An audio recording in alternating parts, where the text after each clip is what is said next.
네, 안녕하세요. 오늘은 정영기 목사님께서 보내주신 자료들을 바탕으로 어쩌면 기독교 신앙의 가장 근본적인 질문 하나를 깊이 파고 들어보려 합니다. 네, 안녕하세요. 바로 제가 무엇을 해야 영생을 얻을 수 있습니까? 이 질문입니다. 네, 오늘 우리가 살펴볼 자료들이 마가복음 10장에 나오는 그 부자 청년 이야기 해설, 그리고 로마서의 구원론, 네네. 또 하나님의 주권과 인간의 책임이라는 신학적으로 굉장히 중요한 두 기둥을 다루는 글들입니다. 오늘 저희의 목표는 이겁니다. 젊고 부유하고 흠 없는 삶을 살아온, 그러니까 모든 걸 다 가진 것처럼 보이는 한 사람이 던진 이 절박한 질문을 한번 따라가 보는 거죠. 그렇죠.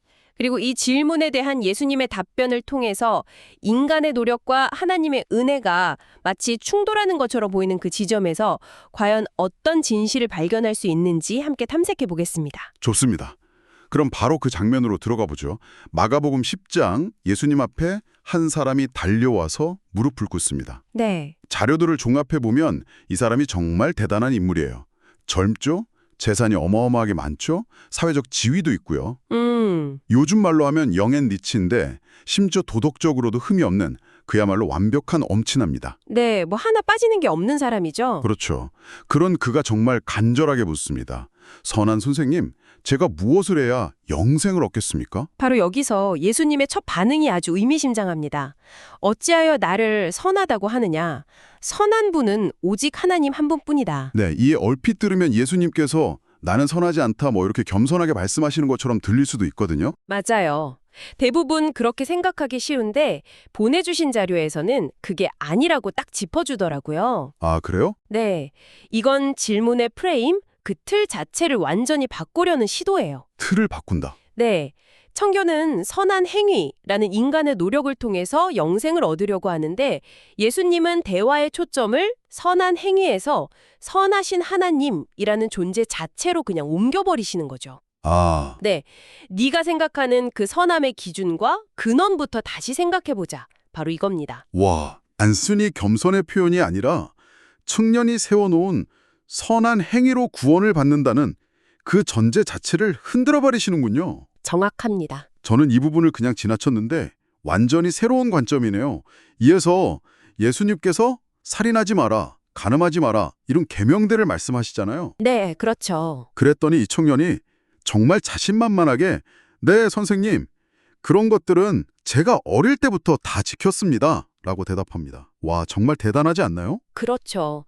율법의 조문만 놓고 보면 정말 흠잡을 데 없는 삶을 살아온 겁니다. 네. 바로 그게 이 청년의 가장 큰 자부심이자 동시에 가장 큰 비극의 씨앗이었던 거죠. 비극의 씨앗이요. 네, 그는 자신의 행위라는 통장에 의로움을 차곡차곡 적립해 왔다고 믿었던 거예요. 아, 보내주신 다른 자료를 보면 이건 당시 이스라엘 백성들이 빠졌던 오류, 즉 율법을 지키면 구원받을 수 있다는 그 착각과 정확히 똑같은 맥락입니다. 율법 조항은 지켰을지 몰라도 그 근본 정신은 놓쳤을 수 있다. 이런 말씀이시군요. 네, 바로 그겁니다.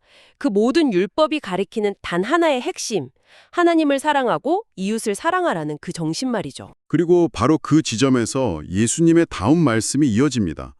그런데 성경은 이 말씀을 하시기 전에 아주 중요한 구절을 넣더라고요. 예수께서 그를 보시고 사랑하사. 아, 맞아요. 그 구절이 정말 중요하죠. 이건 꾸짖거나 시험하려는 게 아니라 정말 깊은 사랑의 마음에서 나온 초대였다는 거네요. 네, 그리고 말씀하십니다. 내게 아직도 한 가지 부족한 것이 있다. 가서 내게 있는 것을 다 팔아 가난한 자들에게 주어라. 그리고 와서 나를 따르라. 바로 그 명령, 네 모든 소유를 팔아라. 이 말씀 때문에 많은 사람들이 혼란스러워하잖아요. 네, 그렇죠. 잠시만요. 이걸 문자 그대로 받아들여야 하나요? 그렇다면 오늘날 모든 신자들은 전 재산을 다 처분해야 한다는 뜻인데 이게 현실적으로 가능한 이야기일까요? 아주 중요한 질문입니다. 보내주신 자료에서도 이 부분을 비중 있게 다루는데요. 네. 두 가지 관점을 제시합니다. 하나는 실제로 모든 것을 팔아서 헌신했던 선교사들의 예처럼 문자 그대로의 순종이 가져오는 그 강력한 영적 능력을 무시할 수 없다는 관점이고요. 다른 하나는 이걸 일종의 강조법으로 해석하는 관점입니다. 강조법이요? 네. 그러니까 삶의 기본적인 필요를 제외한 과잉 재산, 다시 말해 탐욕과 사치의 영역에 있는 것을 나누라는 의미로 볼 수 있다는 거죠. 아, 핵심은 재산의 액수가 아니군요. 바로 그겁니다. 예수님은 이 청년의 마음 가장 중심에 무엇이 있는지 정확히 꿰뚫어 보신 거예요. 그리고 그것을 지적하신 거죠. 너와 나 사이에, 너와 하나님 나라 사이에 바로 그것이 가로막고 있다. 네. 너에게는 그것이 가로 재물이다. 그에게 재물이 하나님보다 더 높은 자리에 있는 우상이자 주님을 따르는데 가장 큰 걸림돌이었던 겁니다. 자신이 가진 가장 소중한 것을 자발적으로 내려놓으라는 요구 앞에서 좌절하는 모습이네요. 그렇죠. 문득 목사님께서 보내주신 자료 중에 있던 욥에 관한 글이 생각납니다. 아, 욥이요? 네, 욥은 모든 것을 비자발적으로 잃는 고통을 겪었잖아요. 이 두 인물을 나란히 놓고 보니까 부자 청년은 욥이 어쩔 수 없이 잃었던 것들을 스스로 포기하라는 요청을 받은 셈인데 그 대조가 정말 흥미롭습니다. 그렇습니다. 욥은 모든 것을 잃는 상황 속에서도 하나님을 붙들었지만 이 청년은 하나님을 얻기 위해 자신의 것을 내려놓지 못했죠. 결국 성경은 그가 재물이 많은 고로 이 말씀으로 인하여 슬픈 기색을 띠고 근심하며 가니라 라고 기록합니다. 네. 영생을 얻으려고 누구보다 먼저 달려왔던 그 열정적인 사람이 결국 자신의 우상을 끌어안고 슬프게 돌아서는 뒷모습은 정말 많은 것을 생각하게 합니다. 이 청년이 돌아가는 모습을 보신 예수님께서 제자들에게 정말 충격적인 선언을 하시죠. 재물이 있는 자는 하나님의 나라에 들어가기가 심히 어렵도다. 그리고는 당시 사람들에게는 상상조차 할 수 없는 비유를 드시잖아요. 네, 낙타가 바늘귀로 나가는 것이 부자가 하나님의 나라에 들어가는 것보다 쉬우니라. 이 말씀을 들은 제자들의 반응이 심히 놀랐다는 겁니다. 네, 그리고 서로에게 묻죠. 그런즉 누가 구원을 얻을 수 있는가? 이 반응을 보면 제자들조차도 이 청년과 생각이 크게 다르지 않았다는 걸 알 수 있네요. 맞습니다. 당시 유대 사회에서는 부가 하나님의 축복의 상징으로 저겨졌거든요. 아, 그랬군요. 그러니까 저렇게 율법도 잘 지키고 축복도 많이 받은 부자조차 구원받기 어렵다면 우리 같은 평범한 사람들은 도대체 어떻게 구원받는단 말인가? 하고 절망적인 질문을 던진 거죠. 바로 그 절망의 순간 제자들의 그릇된 생각과 우리의 모든 오해를 깨트리는 이 이야기 전체의 결론과도 같은 말씀이 나옵니다. 네, 예수님께서 그들을 보시며 말씀하시죠. 사람으로는 할 수 없으되 하나님으로는 그렇지 아니하니 하나님으로서는 다 하실 수 있느니라. 아, 이 한 문장에 모든 것이 담겨 있네요. 그렇죠. 이건 예수님께서 인간의 영역에서는 구원이 불가능하다고 파산 선고를 내리신 거나 마찬가지입니다. 파산 선고라니 표현이 강렬한데요. 네, 구원은 인간의 노력이나 자격, 행위로 성취할 수 있는 프로젝트가 아니라는 거죠. 이건 처음부터 끝까지 하나님의 능력과 은혜의 영역에 속한 문제라고 못을 박으신 겁니다. 사람으로는 할 수 없다는 이 선언이 정말 중요하군요. 여기서부터 이야기가 한 개인의 실패담을 넘어서 구원에 대한 더 큰 신학적인 그림으로 확장되는 것 같습니다. 맞습니다. 그런데 바로 이 지점에서 한 가지 질문이 생깁니다. 구원이 전적으로 하나님의 능력에 달린 것이라면 로마서 10장에서 내 입으로 예수를 주로 시인하며 내 마음에 믿으면 구원을 얻으리라고 말하는 우리의 믿음과 고백을 강조하는 구절과는 어떻게 연결해야 할까요? 네. 이 두 가지가 머릿속에서는 충돌하는 것처럼 느껴지거든요. 내가 선택하는 것과 하나님의 능력으로만 가능하다는 것. 네, 바로 그 지점이 기독교 신학의 가장 심오한 부분 중 하나입니다. 보내주신 자료에서 제시한 구원의 문 비유가 바로 그 긴장감을 이해하는 데 아주 큰 도움을 줍니다. 아, 밖에서 보는 문과 안에서 보는 문, 그 비유 말씀이시죠? 맞습니다. 우리가 아직 구원받지 못한 상태에서, 즉 문 밖에서 구원의 문을 바라본다고 상상해보죠. 네. 그 문 위에는 이렇게 쓰여 있습니다. 누구든지 원하는 자는 올 수 있다. 아, 모든 사람에게 열려있는 초대. 그렇죠. 이것은 우리의 자유로운 선택과 응답, 즉 인간의 책임을 강조하는 관점입니다. 그 비유는 정말 흥미롭네요.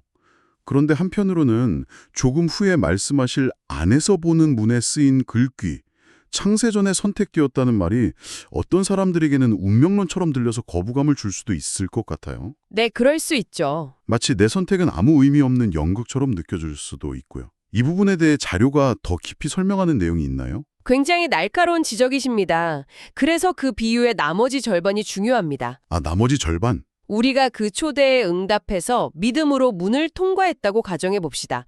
그리고 문 안쪽에서 우리가 방금 들어온 문을 뒤돌아보면 네. 그 문 위에는 전혀 다른 글이 쓰여 있다는 겁니다. 바로 창세전에 그리스도 안에서 선택되었노라. 와. 이것이 바로 우리가 다 이해할 수 없는 하나님의 주권적인 선택입니다. 중요한 것은 성경은 이 두 가지 진리가 서로를 부정하는 모순이라고 말하지 않는다는 점이에요. 모순이 아니다. 네, 오히려 이것은 동전의 양면처럼 함께 가는 신비의 영역이라고 가르칩니다.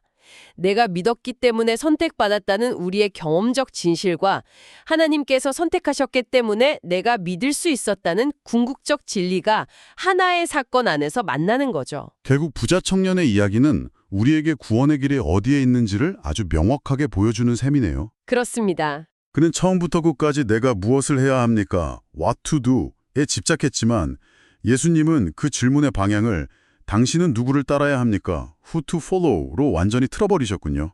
정확합니다.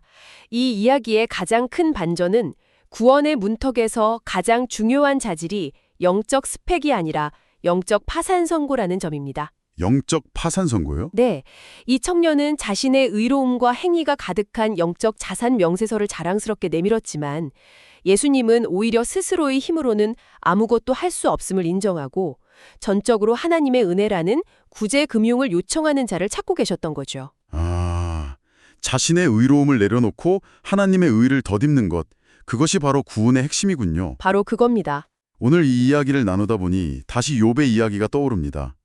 욥은 자신의 의지와는 상관없이 모든 것을 잃고 심지어 하나님께 버림받았다고 느끼는 고통의 밑바닥까지 내려갔죠. 네, 그랬죠. 그런데 부자 청년은 욥이 그렇게 비자발적으로 잃었던 것들을 자발적으로 포기하라는 어쩌면 더 어려운 요청을 받은 셈입니다. 어쩌면 하나님을 온전히 만나는 길은 때로 우리가 가장 소중히 여기는 것을 잃는 그 고통을 통과하는 것일지도 모르겠다는 생각이 듭니다. 그것이 자발적인 포기이든 피할 수 없는 상실이든 말이죠. 그렇다면 오늘 우리 각자에게 이 질문을 던져볼 수 있겠습니다. 만약 오늘 예수님께서 우리에게 찾아오셔서 내게 아직도 한 가지 부족한 것이 있다고 말씀하시며 우리가 하나님보다 더 사랑하고 의지하는 바로 그것을 내려놓으라고 하신다면 네. 우리는 부자 청년처럼 슬픈 기색을 띠고 근심하며 돌아서게 될까요? 지금 당신의 마음을 근심하게 만들고 예수님을 따르는데 가장 큰 걸림돌이 되는 낙타는 무엇입니까?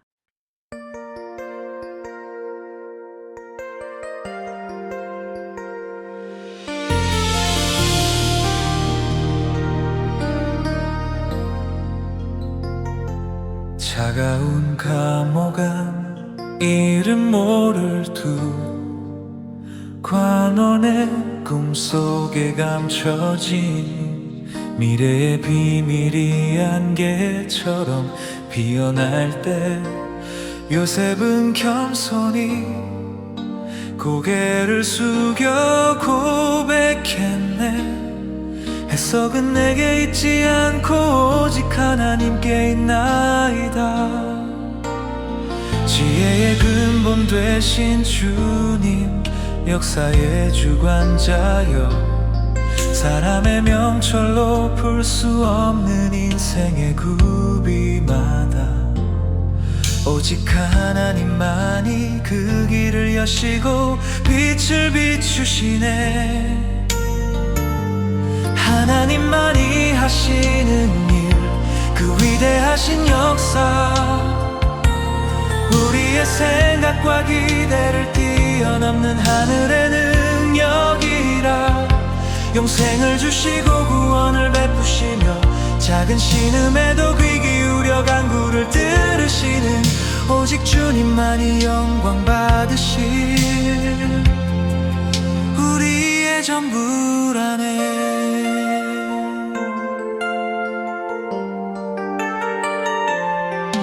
많은 재물과 율법의 자랑을 품고 온 청년에게 예수님은 사랑 어린 눈빛으로 말씀하셨네. 가서 네 소유를 팔아 가난한 자를 주고 나를 따르라. 사람의 노력으론 결코 닿을 수 없는 저 천국, 영생을 주시는 일은 오직 주께만 있나니. 세상의 보화보다 귀한 예수의 생명을 입고 나를 부인하며 오직 주님의 뒤를 따르게 하소서. 하나님만이 하시는 일, 그 위대하신 역사, 우리의 생각과 기대를 뛰어넘는 하늘의 능력이라. 영생을 주시고 구원을 베푸시며 작은 신음에도 귀 기울여 간구를 들으시는 오직 주님만이 영광 받으실 우리의 전부라네. 사르르는 고통과 친구들의 차가운 비난 속에 닫힌 거친 호흡을 몰아쉬며 하늘을 보았네. 나의 간구를 누가 들어줄 것인가. 단식할 때에도 하나님은 그 무거운 침묵 넘어 응답하고 계셨으니 간구를 들으시는 하나님은 우리의 유일한 피난처. 세상이 외면하는 눈물, 누구도 모르는 아픔까지 주님만이 아시고 그 따스한 손으로 닦아주시네. 잘못된 열심으로 자기 일을 세우려던 길에서 돌이켜 마음으로 믿고 입으로 시인하는 생명의 법으로 누구든지 주의 이름을 부르는 자는 구원을 받으리라. 차별 없는 사랑, 끝이 없는 은혜의 복음이요 구원하심은 사람의 행위가 아니 하나님의 주권 믿음의 도를 따라 만민에게 전파되는 이 기쁜 소식. 구원자 예수 그리스도의 이름만이 온 땅에 높으리. 요셉의 꿈을 해석하신 지혜의 주님, 청년에게 영생의 길을 보이신 사랑의 주님, 부르짖음에 귀 기울이신 큰 흑의 주님, 바울이 전한 구원의 능력이신 영광의 주님, 사람이 할 수 없는 일 오직 하나님만이 하시니 오늘도 그 크신 일 행하실 주님만